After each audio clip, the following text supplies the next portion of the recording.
How to recover deleted WhatsApp message without backup. Hey everyone, welcome back. In this video, I will show you if there is a way to recover deleted message on WhatsApp without backup. So let's get started. First, as I want to inform you that recovering deleted WhatsApp messages without a backup can be challenging, but it is sometimes possible if you have accidentally added that WhatsApp conversation on your archive. Simply open WhatsApp.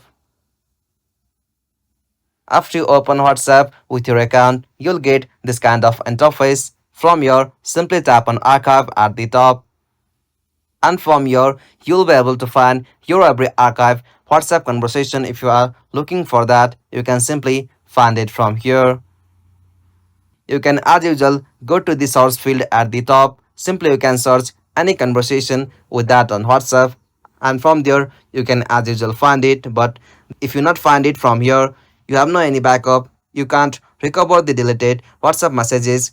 And that's it. This is the only one way to recover WhatsApp deleted message. If you found this video helpful, please make sure to like and subscribe for more videos like this. Thanks for watching. Have a good day.